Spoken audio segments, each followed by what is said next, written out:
नमस्कार दोस्तों, आइए अब हम शुरू करते हैं फिजिक्स का अगला चैप्टर, चुंबकीय क्षेत्र में चुंबकीय द्विध्रुव।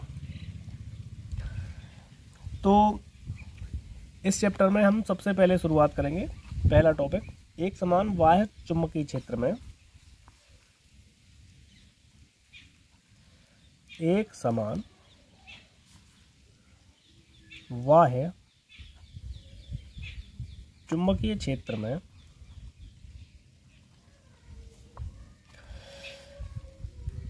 धारावाही कुंडली पर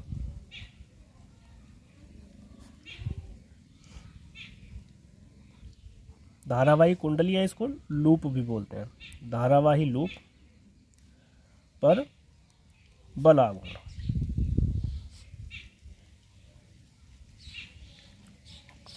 तो एक समान बाह्य चुंबकीय क्षेत्र में धारावाही लूप पर बल आघूर्ण।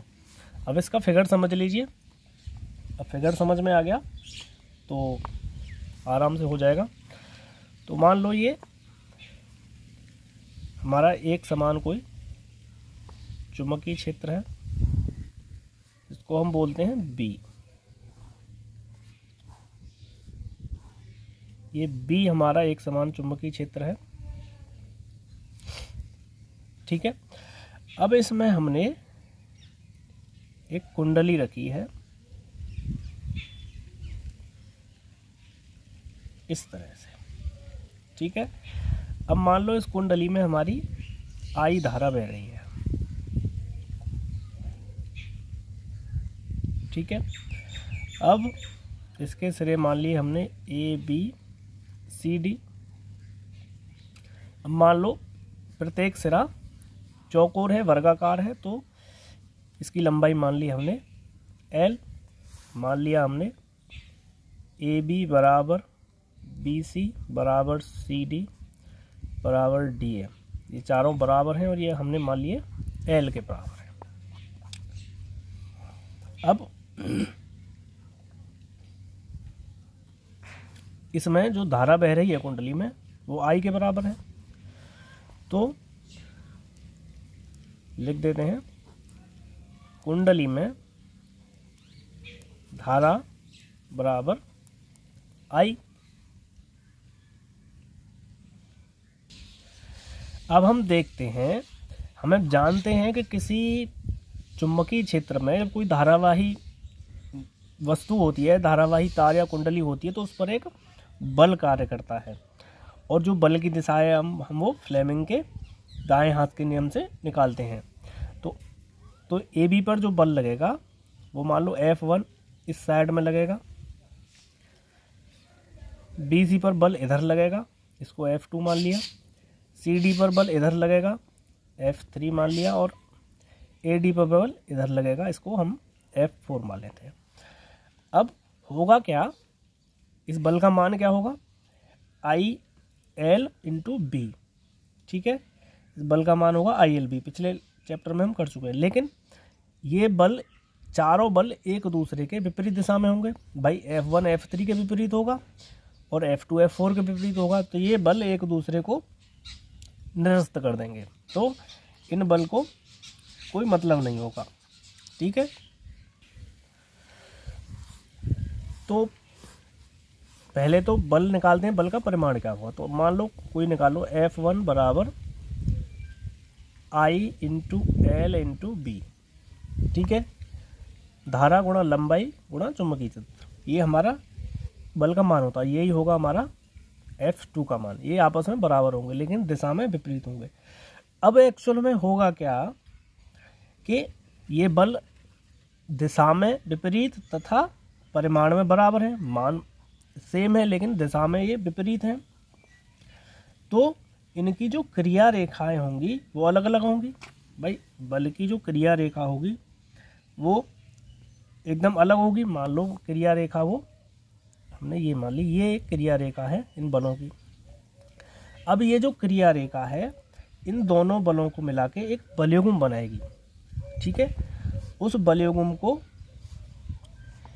ये बल लिख देता हूं मैं,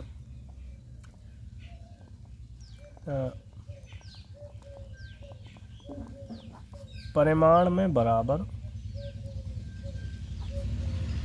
तथा दिशा में विपरीत हैं। ठीक है,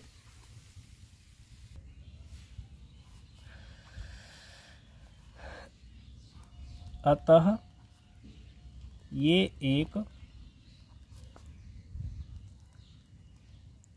बलयुग्म बनाते हैं।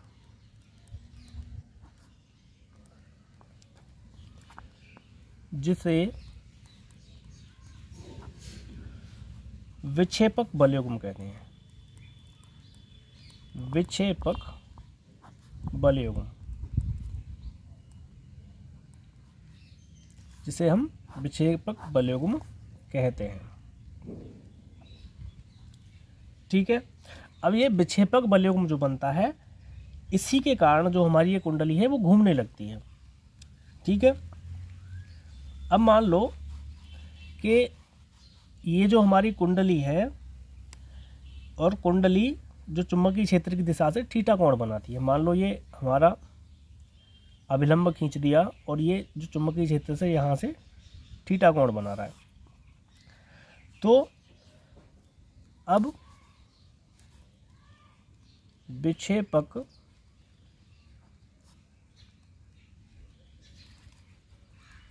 बलयुग्म का आघूर्ण, अब विक्षेपक बलयुग्म का आघूर्ण टॉर क्यू, टाव बोलते हैं इसको। टाव बराबर क्या होगा, बल गुणा लंबवत दूरी। ठीक है, अब बल हमारा पता है ILB है, सारे बल हमारे परिमाण में बराबर हैं ILB के, तो I into L into B. अब लंब दूरी, अब यहाँ से ये थीटा कोण बना रहा है, अब यहाँ से थीटा से ये वियोजित घटक निकालेंगे। ये L है, ये यहाँ से ये B है, और इसका वियोजित घटक हो जाएगा B साइन थीटा।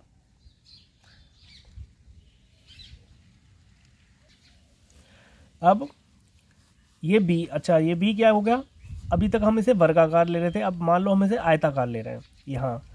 तो AB बराबर CD बराबर, इसको मान लो L, यहाँ तक ये होगी L, और CD और DA को हमने मान लिया B। ये इसकी चौड़ाई हो गई, और ABCD L लंबाई और चौड़ाई इसमें दो में व्यक्त कर दिया। वर्गाकार ना लेके हम इसको आयताकार लेते हैं उस कंडीशन में। तो यहाँ ये B है और ये B से ये थीटा कोण बना रहा है लंबवत से। ये जो हमारा वियोजित बलयुग्म है, विक्षेपक बलयुग्म, यहाँ से थीटा कोण बना रहा है। ये लंबाई B है, तो ये हो जाएगी इसकी लंबवत दूरी B cos थीटा। इसको वियोजित घटक निकालेंगे तो ये हो जाएगा B साइन थीटा। तो हमारा बलाघूर्ण आ गया टाव बराबर I, अच्छा L इंटू बी क्या होता है, हमारा क्षेत्रफल होता है A, तो IAB साइन थीटा। तो ये क्या आ गया हमारा, किसी कुंडली पर लगने वाला बलाघूर्ण। ठीक है, अब मान लो इसमें एक लूप है, अब मान लो इस कुंडली में n लूप हो, कुंडली में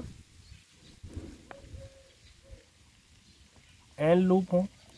अब एक लूप का इतना होगा, n का कितना हो जाएगा, तो इसमें n का गुणा कर देंगे, तो टाव बराबर हो जाएगा NIAB साइन थीटा। तो ये हमारा फॉर्मूला निकल के आ गया एक समान वायु चुंबकीय क्षेत्र में धारावाही लूप पर लगने वाला बलाघूर्ण। ठीक है,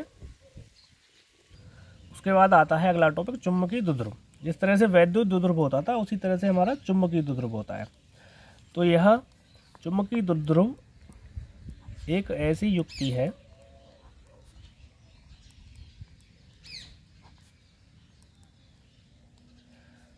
जिसमें दो बराबर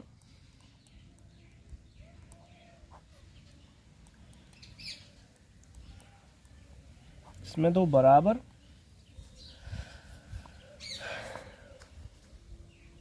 तथा विजातीय। विजातीय का मतलब विपरीत। विजातीय ध्रुव सामर्थ्य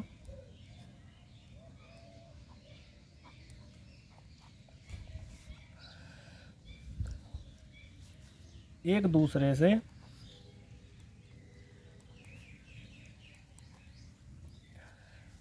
अल्प दूरी पर स्थित हों।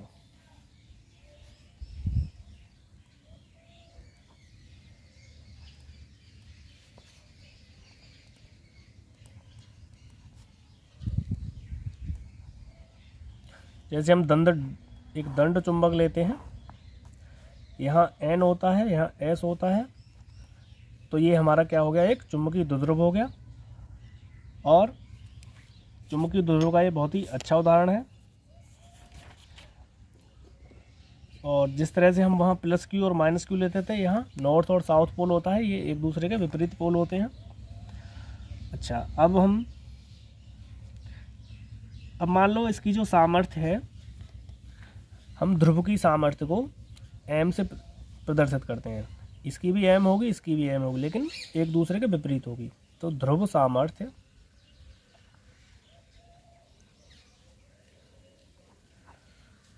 बराबर m, स्मॉल m। ठीक है। अब निकालें। अब इनके बीच की दूरी मान लो 2l है। इन दोनों ध्रुवों के बीच की दूरी 2l। तो हमारा चुंबकीय द्विध्रुव आघूर्ण,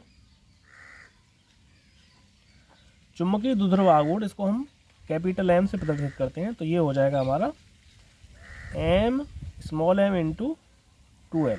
ये होता है हमारा चुंबकीय द्विध्रुव आघूर्ण। ठीक है। और इसका जो मात्रक होता है वो होता है हमारा ampere metre square. Ampere metre square, ये हो गया हमारा चुंबकीय द्विध्रुव आघूर्ण। अब अगला टॉपिक आता है धारालूप चुंबकीय द्विध्रुव के रूप में इसका चुंबकीय द्विध्रुव आघूर्ण। अभी हमने जो धारावाही कुंडली के में जो चुंबकीय जो बलाघूर्ण निकाला था, अब उसी को हम कन्वर्ट करेंगे चुंबकीय द्विध्रुव आघूर्ण। अब मान लो इसकी एक चुंबकीय द्विध्रुव है, तो उसका चुंबकीय द्विध्रुव आघूर्ण क्या होता है। हम जानते हैं कि उस धारावाही कुंडली में जो हमारा बलाघूर्ण होता है, टॉर्क क्यू बराबर होता है NIAB साइन थीटा। ठीक है। अभी हमने निकाला था टाउ बराबर NIAB साइन थीटा। अब मान लो कि एक समान कोई वैद्युत क्षेत्र है। ठीक है।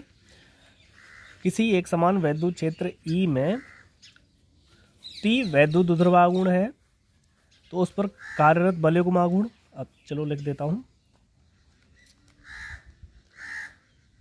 वैद्युत क्षेत्र E में स्थित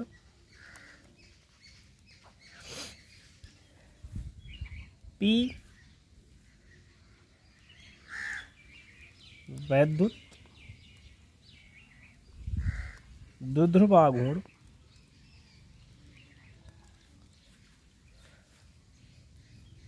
वाले वैद्युत द्विध्रुव पर बलयुग्म आघूर्ण, ये हम पहले चैप्टर में निकाल चुके हैं। तो ये होता है हमारा टाउ बराबर PE sine theta, PE sine theta. अब समीकरण 1 को समीकरण 2 से हम क्या करेंगे, मैच करेंगे। अब यहाँ टाउ बराबर था PE साइन थीटा। अब E क्या था, जहाँ हमारा वैद्युत क्षेत्र था जिसमें हमारा बलयुग्म आघूर्ण रखा था। अब यहाँ क्या है, टाउ बराबर बी साइन थीटा। ये बी क्या है? चुंबकीय क्षेत्र। यहाँ हम चुंबकीय क्षेत्र में विद्युत आघूर्ण निकाल रहे हैं तो वो ये होगा। यहाँ हम वैद्युत क्षेत्र में विद्युत आघूर्ण निकाल लेते तो वो ये था। तो अब एक समीकरण 1-2 को मैच करेंगे तो यहाँ बी की जगह ई हो गया, तो पी की जगह क्या हो गया? एन आई ए। तो पी मतलब एन आई ए, तो ये जो वैद्युत द्विध्रुव आघूर्ण था तो ये एन आई ए क्या होगा? चुंबकीय द्विध्रुव आघूर्ण होगा। तो समीकरण 1 तथा 2 की तुलना से जो हमारा चुंबकीय द्विध्रुव, ये वैद्युत द्विध्रुव आघूर्ण था, अब ये चुंबकीय द्विध्रुव आघूर्ण, चुंबकीय द्विध्रुव आघूर्ण होगा। चुंबकीय द्विध्रुव आघूर्ण हम एम से डिनोट करते हैं, तो एम बराबर क्या हो गया? एन आई ए। ठीक है, बहुत ही आसान था। तो अब ये m बराबर एन आई हो गया, तो अब m की वैल्यू यहाँ रख देंगे। तो चुंबकीय द्विध्रुव आघूर्ण हमारा किसी कुंडली के लिए टाउ बराबर हो जाएगा एम बी साइन थीटा। इसमें करना कुछ नहीं था, बस मैचिंग करानी थी एक दूसरे से। ठीक है, बहुत ही सिंपल था।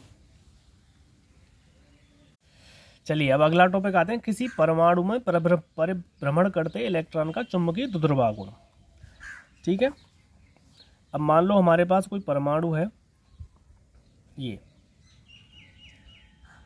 और इसके आसपास एक इलेक्ट्रॉन घूम रहा है। ये मान लो इलेक्ट्रॉन, ये नाभिक है हमारा, इस पर पॉजिटिव चार्ज होता है, उसके आसपास इलेक्ट्रॉन घूमते हैं। अब मान लो इसकी त्रिज्या हमने आर मान ली, लिख देता हूँ, इसकी त्रिज्या हमने आर मान ली, और जो इलेक्ट्रॉन है उसका वेग है वो वी वेग से घूम रहा है। अब ये एक आवेशित कण है और वृत्तीय गति पर घूम रहा है, तो एक बहुत ही हल्की सी धारा पैदा करेगा जिसको हम आई डिनोट करते हैं। ठीक है, तो अब इस आवेश पर मान लो ये इस पर इलेक्ट्रॉन पर आवेश हमने मान लिया क्यू आवेश है, तो और इसका आवर्तकाल मान लिया हमने टी। ये आवर्तकाल क्या होता है? 1 सेकंड में चली गई दूरी। तो इसका लिख देता हूँ, इसका आवर्तकाल हमने मान लिया टी।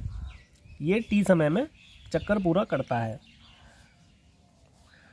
तो अब लूप में धारा निकालेंगे। धारा आई बराबर क्या होता है? आवेश बटे समय क्यू अपॉन टी, और आवेश इलेक्ट्रॉन पर कितना होता है? ई, तो ये हो जाएगा ई अपॉन टी। धारा आ गई हमारी ई अपॉन टी। परंतु जो आवर्तकाल होता है उसका सूत्र अलग होता है। तो आवर्तकाल टी बराबर क्या होता है? 2 pi r upon v, 2 pi r upon v. ठीक है, ये आवर्तकाल हो गया। अब यहाँ से आवर्तकाल का फॉर्मूला लगाएंगे टी की वैल्यू, ये समीकरण नंबर 1 में। तो आई बराबर आ जाएगा हमारा E V upon 2 pi R. तो ये आ गई हमारी किसी परमाणु के अंदर वैद्युत धारा की वैल्यू। अब निकालेंगे इलेक्ट्रॉन का चुंबकीय आघूर्ण। अब निकालेंगे हम इलेक्ट्रॉन का चुंबकीय आघूर्ण। चुंबकीय आघूर्ण एम बराबर क्या होता है? आई इंटू ए, एन आई ए होता था। अब एन यहाँ नहीं, एक इलेक्ट्रॉन है तो एक ही लूप होगा, तो आई ए लेंगे, आई इंटू ए, तो ये हो जाएगा हमारा। अब ए की वैल्यू, आई की वैल्यू लगा देंगे यहाँ से, तो आई की वैल्यू हो गई E V upon 2 pi R. अच्छा, अब ए क्या है? क्षेत्रफल। अब एक क्षेत्रफल क्या होता है? एक वृत्त का क्षेत्रफल होता है पाई आर स्क्वायर। ए की जगह लगा देंगे हम पाई आर स्क्वायर, क्योंकि ए बराबर होता है क्षेत्रफल बराबर पाई आर स्क्वायर वृत्त का। तो हमारा एम क्या निकल के आ गया? तो एम बराबर आ गया 1/2 EV/r। ये आ गया हमारा चुंबकीय आघूर्ण किसी इलेक्ट्रॉन का। ठीक है, समझ में आ गया होगा।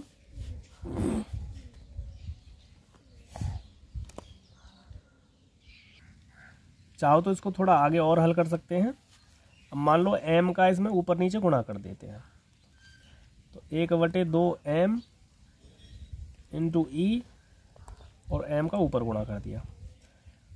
ठीक है, MVR।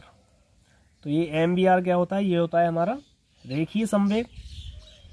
ठीक है, अब रेखीय संवेग को हम J से डिनोट करते हैं, क्योंकि J बराबर MVR, ये हमारा होता है रेखीय संवेग।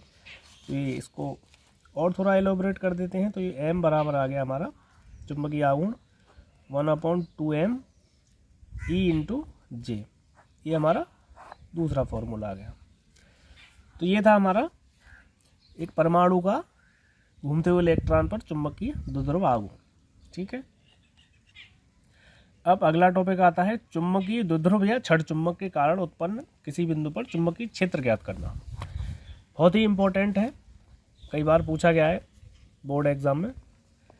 तो इसमें दो स्थिति बनती है, एक तो अनुदैर्ध्य या अक्षीय स्थिति और दूसरी अनुप्रस्थ या निरक्षीय स्थिति। तो सबसे पहली स्थिति लेते हैं हम अनुदैर्ध्य या अक्षीय स्थिति।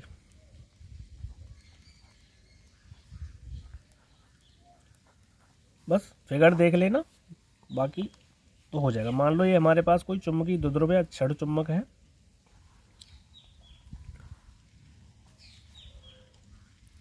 ये इसका मान लो साउथ पोल है, ये नॉर्थ पोल है, और ये बीच का पॉइंट O है, और इसके बीच की दूरी हम जानते हैं 2L होती है। अब मान लो यहाँ हमारा कोई बिंदु P है अनुदैर्ध्य स्थिति में, जहाँ पर हमें चुंबकीय क्षेत्र निकालना है। अब मान लो यहाँ पर चुंबकीय क्षेत्र, अब हम पहले निकालेंगे, पहले तो मान लेते हैं इस बीच के पॉइंट से O से इसकी दूरी मान लो R, O से इसकी दूरी R है। तो N से इसकी दूरी ये 2L है, तो यहाँ से यहाँ तक L होगी, तो N से R माइनस L हो जाएगी। भाई यहाँ से यहाँ निकालेंगे तो R में से L निकल जाएगी, तो N से इसकी दूरी हो गई R माइनस L, और S से दूरी निकालेंगे तो यहाँ तक R थी, L और जुड़ जाएगी तो R प्लस L, तो R प्लस L दूरी हो जाएगी हमारी S तक की। ठीक है, तो इस बिंदु P पर मान लो ये B विद्युत क्षेत्र लग रहा है। ठीक है, अब देखते हैं। अब N के कारण चुंबकीय ध्रुव N के कारण उत्पन्न P पर चुंबकीय क्षेत्र, मान लो N के कारण इस पर B1 चुंबकीय क्षेत्र उत्पन्न हो रहा है, तो B1 बराबर क्या होगा? μ0/4 पाई m अपॉन बीच की दूरी। अब N से क्या होगी? R माइनस L का स्क्वायर। ठीक है, समीकरण नंबर 1 हो गया। अब S के कारण चुंबकीय ध्रुव S के कारण उत्पन्न P पर चुंबकीय क्षेत्र। अब S के कारण चुंबकीय क्षेत्र कितना होगा? इसको B2 मान लिया, तो B2 बराबर होगा μ0/4 पाई m, भाई m, इसका m क्या है? इसकी सामर्थ्य है दोनों की बराबर होती है ध्रुव में, एन की भी एम होगी और एस की भी एम होगी, अभी बताया था थोड़ी देर पहले। तो एम अपॉन बीच की दूरी कितनी होगी, आर प्लस एल का स्क्वायर, समीकरण नंबर 2 मान लिया।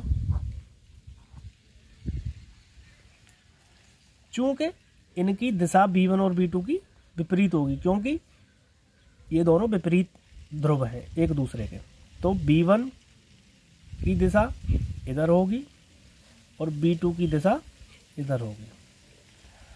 अब परिणामी चुंबकीय क्षेत्र अब निकालेंगे।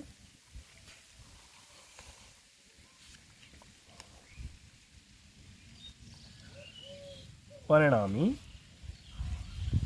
चुंबकीय क्षेत्र B बराबर क्या होगा, B1 माइनस B2, क्योंकि एक दूसरे के विपरीत होते हैं B1 और B2, N और S। तो B बराबर हो जाएगा mu naught upon 4 pi M upon R minus L का square minus mu naught upon 4 pi M upon R plus L का होल स्क्वायर। अब यहाँ इसको सॉल्व करेंगे तो mu naught M upon 4 pi को हमने कॉमन ले लिया, 1 अपॉन R माइनस L का whole square minus 1 upon R plus L का होल स्क्वायर। अब इसको एलसीएम लेके सॉल्व करेंगे, तो एलसीएम लेके सॉल्व करने के बाद क्या बचेगा, ये बचेगा हमारा mu naught upon 4 pi M 4RL upon R square minus L square का होल स्क्वायर। ठीक है, अब यहाँ से M इंटू 2L, 4L है, इसमें से 2 ले लेंगे, ऐसे L लेंगे, M इंटू 2L हमारा होता है चुंबकीय द्विध्रुवागुण कैपिटल M के बराबर, तो यहाँ लगा देंगे, तो B बराबर हो जाएगा हमारा म्यू नॉट अपॉन 4 पाई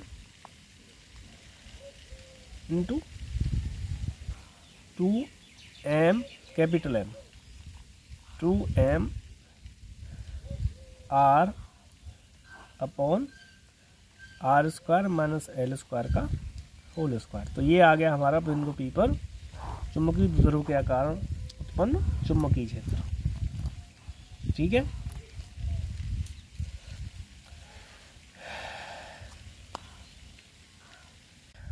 तो ये था हमारा अक्षीय स्थिति में चुंबकीय द्विध्रुव के कारण उत्पन्न चुंबकीय क्षेत्र।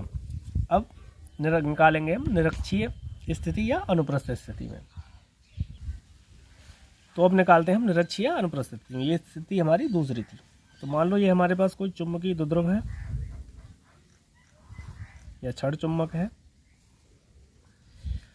ये हमने N ले लिया, ये S ले लिया, दोनों के जो सामर्थ्य हैं वो स्मॉल m के बराबर है।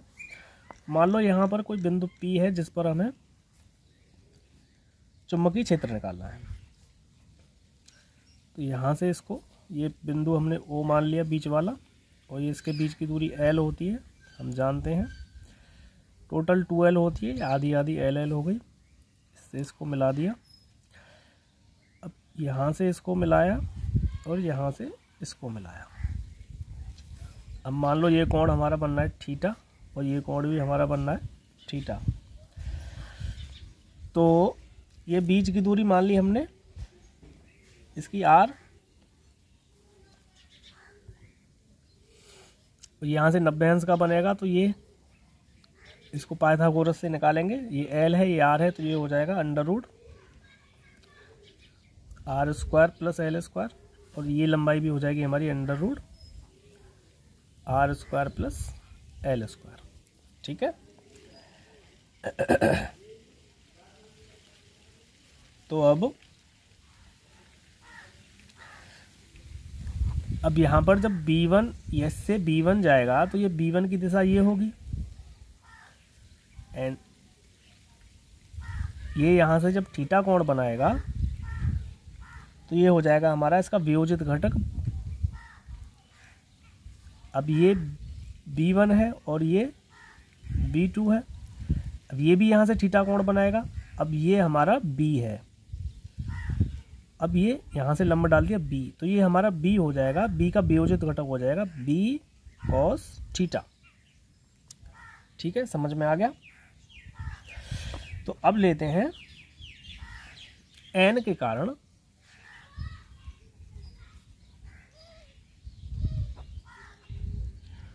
पी पर चुंबकीय क्षेत्र, मान लो B1 बराबर mu naught upon 4 small m upon under root R square plus L square का होल स्क्वायर, बीच की दूरी का होल स्क्वायर। ठीक है, तो स्क्वायर से अंडर रूट कट जाएगा, तो ये हो जाएगा हमारा mu naught upon 4 m upon R square plus L square. समीकरण नंबर 1 हो गया। इसी के कारण अब S के कारण P पर चुंबकीय क्षेत्र, अब इसको B2 मान लेंगे, तो ये हो जाएगा हमारा mu naught upon 4 m upon R square plus L square, under root का होल स्क्वायर, तो अंडर रूट से वो कट जाएगा, तो ये भी हमारा सेम हो गया। ठीक है, अब जो हमारा P पर परिणामी चुंबकीय क्षेत्र आएगा वो B जो होगा वो हमारा B1 cos थीटा और B2 cos थीटा के बराबर होगा, क्योंकि जो B हमारा परिणामी था, भाई B हमारा जो परिणामी था वो ये यहाँ से इसे थीटा कोण बना रहा है, तो ये हो जाएगा B1 cos थीटा, ये हो जाएगा B2 cos थीटा। भाई एक दिशा में नहीं है, थीटा कोण बना रहे हैं एक दूसरे से, तो हमारा परिणामी B हो जाएगा B1 cos थीटा और B2 cos थीटा, इनके वियोजित के योग के बराबर। तो अब निकालेंगे परिणामी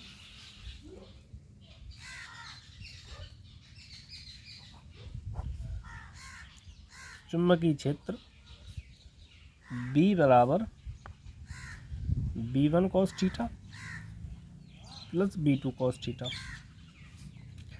ठीक है, तो ये हो जाएगा हमारा, इसके मान रख देंगे समीकरण 1 2 से B1 और B2 के, तो ये हो जाएंगे हमारे, दोनों सेम है, 2 का गुणा कर देंगे 2 इंटू म्यू नॉट अपॉन 4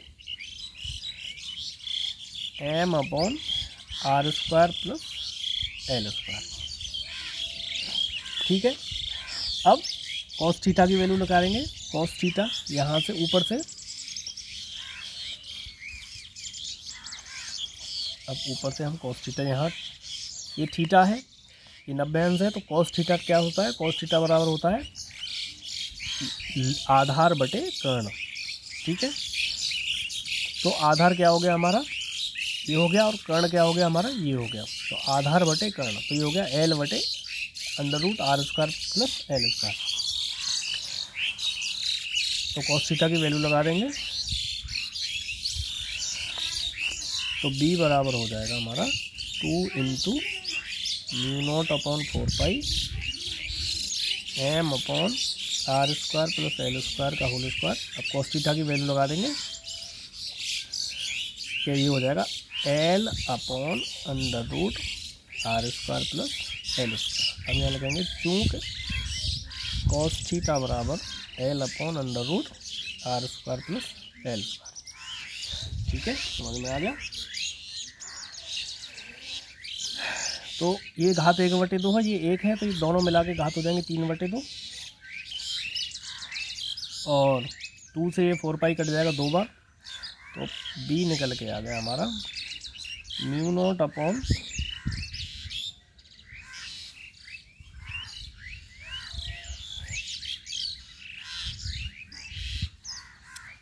और एक चीज़ और यहाँ हम ले सकते हैं m इंटू 2। अब चलो इसको बाद में लिखते हैं, म्यू नॉट अपॉन 4 पाई।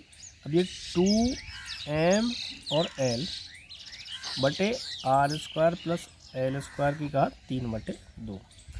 अब m into 2l, m into 2l को हम कैपिटल M लिख देते हैं, तो ये हमारा b निकल के आ जाएगा μ0/4 ऊपर आ गया capital M upon R square plus L square की पावर 3/2। तो ये आ गया हमारा निरक्षीय या अनुप्रस्थ स्थिति में चुंबकीय किसी बिंदु पर उत्पन्न चुंबकीय क्षेत्र, वैद्युत चुंबकीय द्विध्रुव के कारण। अब ये एम हमारा क्या था, ये चुंबकीय द्विध्रुव था, ये होता है m इंटू 2l के बराबर। ठीक है, समझ में आ गया होगा, बहुत ही सिंपल था। अब अगला टॉपिक आता है बाह्य चुंबकीय क्षेत्र में किसी चुंबकीय द्विध्रुव को घुमाने में किया गया कार्य। अब मान लो ये हमारे पास कोई बाह्य चुंबकीय क्षेत्र है,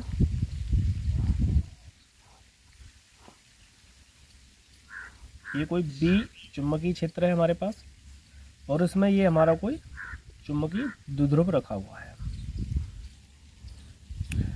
ये जो है चुंबकीय क्षेत्र से हमारा थीटा कोण बना रहा है, ये एन और ये एस। ठीक है, अब मान लो इस चुंबकीय द्विध्रुव का द्विध्रुव आघूर्ण m है, चुंबकीय द्विध्रुव का द्विध्रुव आघूर्ण मान लो कैपिटल M है। ठीक है, ये थीटा कोण बना रहा है और बी चुंबकीय क्षेत्र में रखा है। तो इस पर कार्यरत बलयों का आघूर्ण क्या होगा, चुंबकीय द्विध्रुव पर कार्यरत बलयुग्म आघूर्ण टाउ बराबर, ये हो जाएगा हमारा एम बी साइन थीटा, ये हम जानते हैं। अब मान लो ये इसको घुमा रहा है और ये अत्यंत सूक्ष्म कोण, मान लो ये सूक्ष्म कोण डी थीटा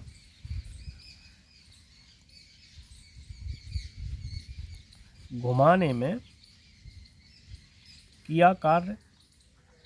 अब इसको बहुत ही सूक्ष्म कोण डी थीटा घुमाने में किया गया कार्य, डी डब्ल्यू बराबर हो जाएगा हमारा टाउ डी थीटा, टाउ की वैल्यू लगा देंगे तो M B sine theta into d theta. ठीक है, ये हमारा कार्य आ जाएगा। अब मान लो चुंबकीय द्विध्रुव को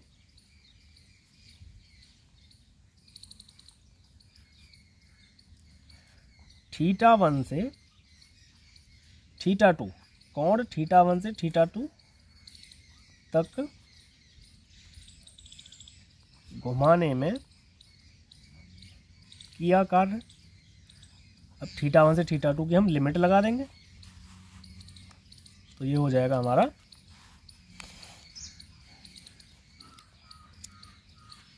W बराबर समाकलन थीटा 1 से theta 2 M B sine theta और डी थीटा। अब एम बी को हम बाहर ले लेंगे। अब साइन थीटा का अब समाकलन क्या होता है, माइनस कॉस थीटा, तो ये हो जाएगा माइनस कॉस थीटा और इस पर लिमिट लगा देंगे थीटा 1 से थीटा 2, तो ये आ जाएगा हमारा W निकल के M B cos theta 1 minus cos theta 2। तो ये हमारा किसी चुंबकीय क्षेत्र में चुंबकीय द्विध्रुव को घुमाने में किया गया कार्य। ठीक है, अब इसकी स्थितिज ऊर्जा निकालते हैं। अब ये जो चुंबकीय द्विध्रुव में ये जो कार्य है हमारा स्थितिज ऊर्जा के रूप में संचित हो जाता है। तो वैद्युत द्विध्रुव की स्थितिज ऊर्जा क्या होगी, स्थितिज ऊर्जा भी हमारी सेम यही होगी। तो W बराबर U बराबर M B cos theta 1 minus cos theta 2। ठीक है, तो ये बहुत ही इम्पोर्टेंट था। इसी के साथ ये चैप्टर ख़त्म होता है। अब इसके बाद अगला चैप्टर। कोई कन्फ्यूजन हो तो मुझे बताएं कमेंट में, मैं उसको फिर दोबारा कराता हूँ।